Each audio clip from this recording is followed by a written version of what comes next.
آخر میں مجلس کو مترنم بنا یقین جانیے ہم نے بہت خوشی ہوئی آپ کے آنے سے. ہمارے اشرف صاحب یہاں تشریف رکھتے ہیں. جیسا میں نے عرض کیا کہ بزرگ ہیں, ان کا سراپا بتا رہا ہے کہ یہ ایک صوفی منش انسان ہے. اور بھائی صوفی ہوں گے, صوفی منش کیا ہوتا ہے؟ آدمی صوفی ہوگا یا صوفی منش نہیں ہوتا, صوفی ہوتا ہے. کیا بات. اسی بات کے لیے ہم صمیم قلب سے آپ حضرات کا شکریہ ادا کرتے ہیں اور امید کرتے ہیں کہ انشاءاللہ آئندہ بھی کبھی موقع ہوگا آپ حضرات سے نیاز حاصل ہوں گے, آپ حضرات سے ہم استفادہ کریں گے. میں پھر سب حضرات کا بھی آپ کا بھی شکریہ ادا کرتا ہوں. ہمیں سیکریٹری کا ہمارے رئیس صاحب نے تو حقیقت میں جو کچھ ہمیں کہنا چاہیے وہ کہہ دیا. ہمارے سیکریٹری صاحب یہ 2-4 دن پہلے اس طرح کی مجالس کے انعقاد سے 2-4 دن پہلے یہ سوتے ہوتے نہیں ہیں.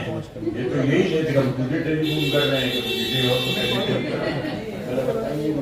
راستے میں پکڑ یہ کہیں جاتے آرام کرتے ہیں, لیکن مجھے معلوم ہے یہ تو کل کے لیے آئے ہیں تو یہ تو آج میرا رکیں گے. لیکن بھارت راستے میں صرف آگوا کر لیے ہیں تو یہ بہت کوشش کرتے ہیں. سچی بات یہ ہے اور انہیں بھی کرنا چاہیے کہ آپ حضرات بھی انہیں نا امید نہیں کرتے. میں بہت شکریہ کرتا ہوں. بہت شکریہ ڈاکٹر شریف قاسمی صاحب. آپ کو سننے کے لیے پوری دلی ترستی ہے بے شک. اور کہیں جو ہے یہاں پہ اہتمام ہوتا ہے, آپ تشریف لاتے ہیں تو میں سب کی طرف سے آپ کا شکریہ ادا کرتا ہوں.